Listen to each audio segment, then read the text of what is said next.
Olá, irmãos! Saúdo cada um de vocês com a graça e a paz do nosso Senhor Jesus Cristo, amém? O meu nome é Miriam Anita e eu estou aqui hoje só para compartilhar com os irmãos aquilo que eu entendi do texto Um Novo Tempo, Uma Nova História. Esse texto foi escrito pelo pastor Leandro Ferreira e consta do Manancial, que é uma publicação de meditações diárias da União Feminina Missionária Batista do Brasil. Como não fui eu quem escrevi o texto, foi o pastor, eu vou ler com os irmãos e contar aquilo que eu entendi, tá bom? Então, isto dito, vamos iniciar orando? Amado Deus, que tu possas, neste momento, estar esclarecendo as nossas mentes, de forma que a gente possa aprender a importância de deixar as coisas que não nos edificam para trás. Ó Pai, ensina-nos essa lição e que nós possamos colocá-la em prática. Em nome de Jesus, teu Filho, o nome sobre todo nome que oramos. Amém. Meus irmãos, então o texto bíblico de hoje está em Gênesis 44 e 45. Obviamente, a maioria dos irmãos conhecem muito bem todas as histórias da Bíblia, mas algumas pessoas não conhecem, algumas pessoas que são meus amigos e que não conhecem integralmente. Então, eu vou fazer aqui um pequeno apanhado para aqueles que não têm o hábito de ler a Bíblia e não conhecem, para eles saberem como é. E você, que já conhece, vai relembrar. Então, nós vamos hoje contar a história, o texto vai estar baseado na história de José. Então, José era um filho muito amado de Israel, de Jacó. E, logicamente, as pessoas muito amadas, elas são também muito odiadas. E José, ele era odiado pelos seus irmãos. Os irmãos tinham ciúme dele. O pai dele fez um manto especial para ele, diferente do manto de todos os outros irmãos, porque queria agradá-lo, porque o amava mais do que os outros irmãos. E quem tem um manto diferente também causa inveja. E José também tinha sonhos, e José contava esses sonhos. E quem conta os sonhos muitas vezes não se dá bem na hora em que isso acontece, porque as pessoas também têm inveja dos nossos sonhos. Então a história de José é assim: os irmãos dele, com raiva dele, com inveja, resolvem matá-lo. Mas depois eles pensaram assim: para que o sangue dele não caia sobre nós, vamos vendê-lo. E eles vendem para um pessoal lá que está passando lá onde eles estavam guardando as ovelhas, e vende para um povo lá, e o José vai acabar indo parar no Egito. Imagina, um lugar bem distante de onde ele morava.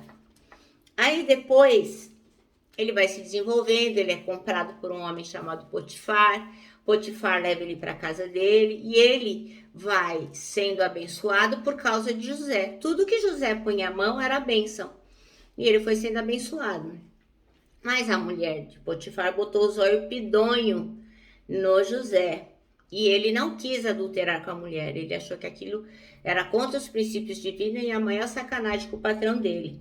Então, ele não quis transar com a mulher, não quis nada com ela e foi parar onde? Na prisão, porque essa mulher o caluniou. E aí, lá na prisão, ele explicou alguns sonhos para os presidiários lá que estavam com ele, porque ele acabou liderando aquelas pessoas pelo seu comportamento. Por isso que é importante que quando nós estamos num momento difícil da nossa vida, quando as coisas não vão bem, quando parece que tudo está perdido, que nós mantenhamos a nossa fé e o nosso bom comportamento. Que as pessoas vão de se lembrar de nós, porque o Senhor promete honrar a nossa vida quando a gente se mantém íntegro. E José se manteve íntegro na prisão, interpretou aqueles sonhos, e quando uma das pessoas que estavam com ele na prisão foi libertada, porque era isso que o sonho dizia, depois de algum tempo, ele se lembrou de José, e José acabou virando um grande governador no Egito. Depois do rei, do faraó, ele era a pessoa mais importante no Egito.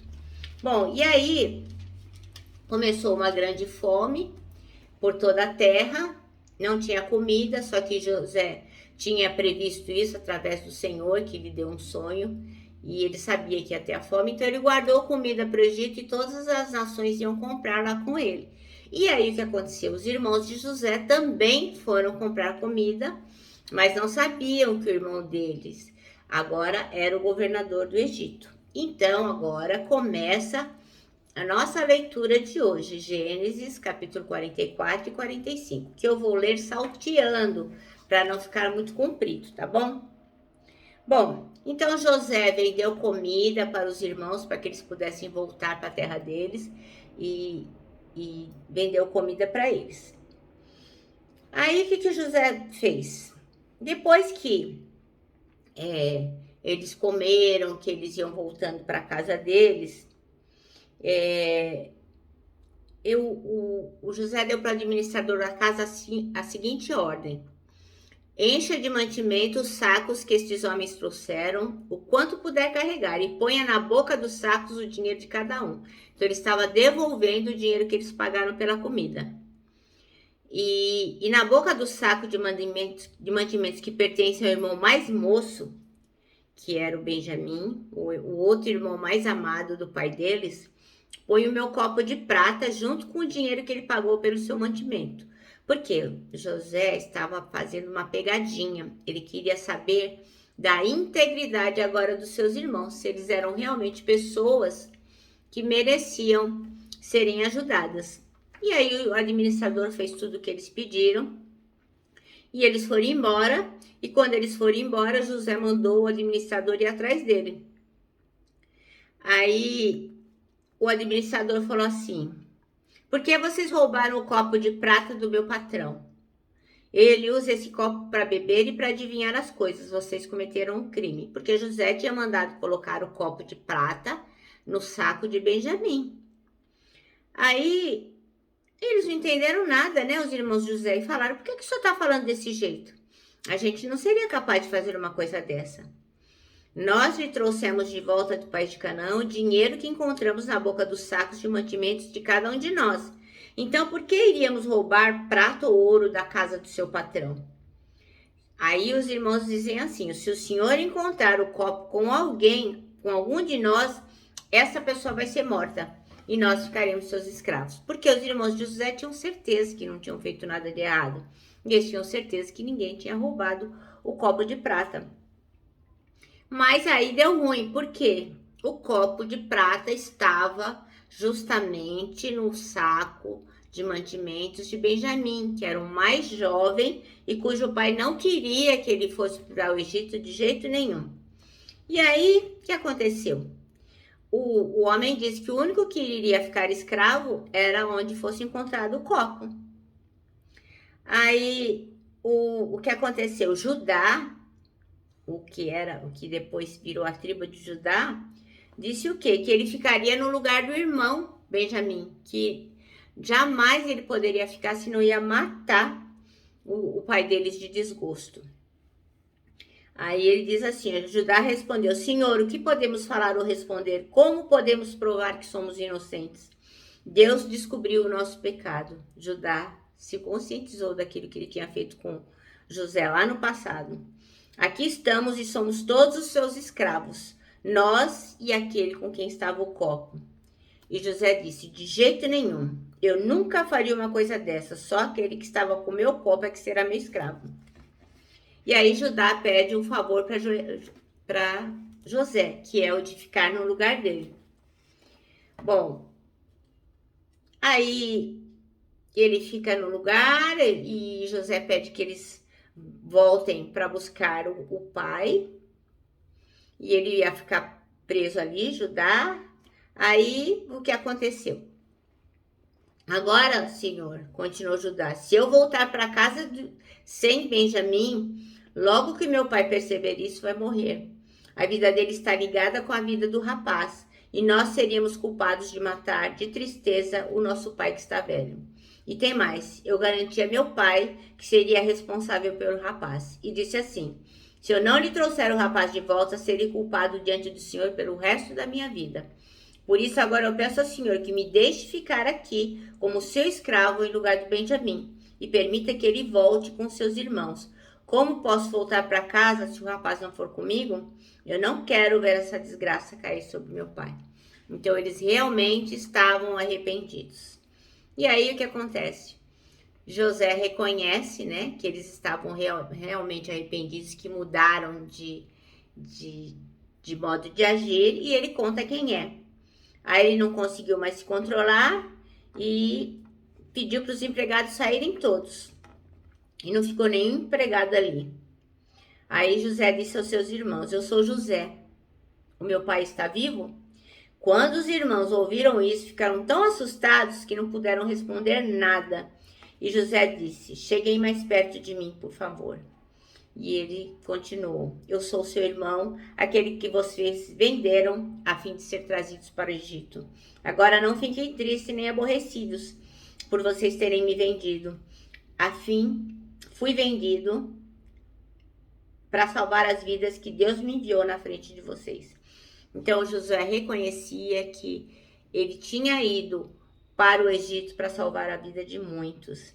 Já houve 2 anos de fome no mundo e ainda haverá mais 5, em que ninguém vai preparar a terra nem colher.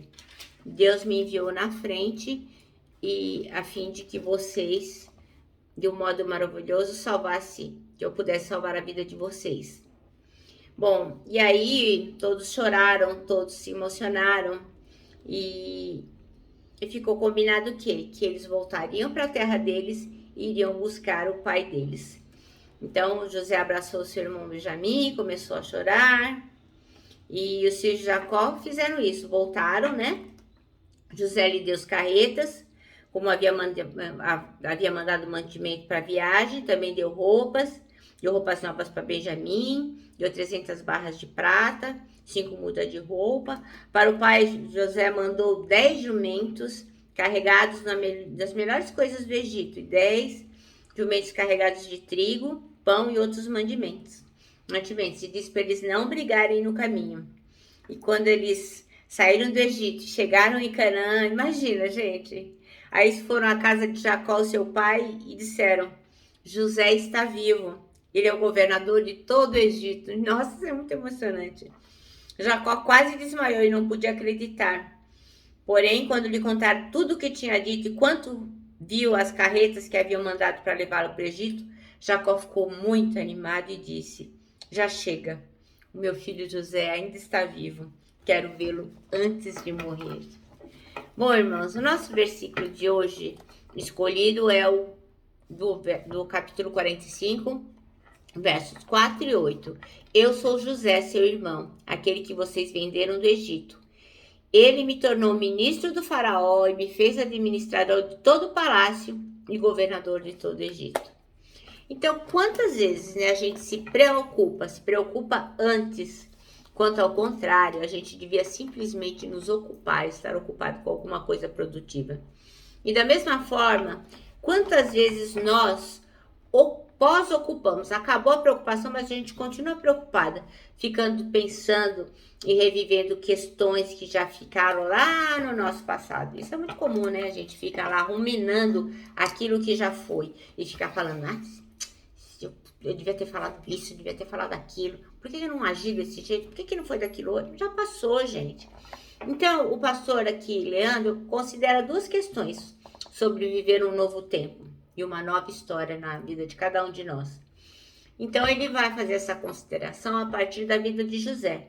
Então, a gente não pode mudar o passado, mas pode construir um futuro bem melhor. Então, é impossível mudar as lutas que a gente enfrentou no passado. Não tem mais jeito, já foi, né? Mas a gente precisa olhar para o futuro diante de nós e viver novas realidades. Assim a gente aprendeu com José, não é? Ele não conseguiu mudar o passado. Ele só se ferrou no passado, né? Ele perdeu a companhia do pai, dos irmãos, da sua família, foi parar no poço, porque os irmãos jogaram ele lá, foi parar na prisão, mas depois ele foi parar num palácio, né? Então, tudo que a gente vive é um processo, né? É um novo tempo, é uma nova história na nossa vida que a gente vai conquistando para o quê? Para as vitórias que são feitas através da direção de Deus. Então, a gente tem que avançar, não pode ficar parado. Tem que avançar num novo tempo, uma nova história, sempre adiante. E assim, prosseguindo, a gente precisa amar, servir e perdoar todas as pessoas, não só os irmãos em Cristo. Temos que perdoar todos, os irmãos e os próximos. deixar de diferenças de lado, caminhar juntos, estar unidos na fé, estarmos sempre confiantes em Jesus Cristo, unidos no propósito que ele tem em comum com as pessoas e com a sociedade. José possuía muitos e muitos motivos para se vingar do irmão dele, né? Aí ele podia falar, agora é a minha hora, né? Poderia se vingar de Potifar também. Ah, agora que eu sou governador, você vai ver. Mas não, ele preferiu perdoar e preferiu amar cada pessoa. Então, mesmo que a gente tenha condição de no passado que acaba nos levando para o ódio, para a vingança, aquela vontade de esganar o outro, a gente tem que perdoar e tem que amar. José é um grande exemplo, né? Vamos viver um tempo e uma história em que a gente realmente abençoe as outras pessoas. Amém? Nosso manancial termina assim, ó. Deixe questões do passado para trás. Viva um novo tempo e uma nova história. É para isso que nós somos feitos, né? Para glorificar o Senhor vivendo novos tempos, novas histórias. Bom, eu me despeço aqui com o meu abraço fraternal, com o meu abraço diário, ó, de ursa. Lembrando que em 2021, ó, ninguém solta a mão de ninguém. E lógico, né? Com a nossa palavra de ordem que é saudades.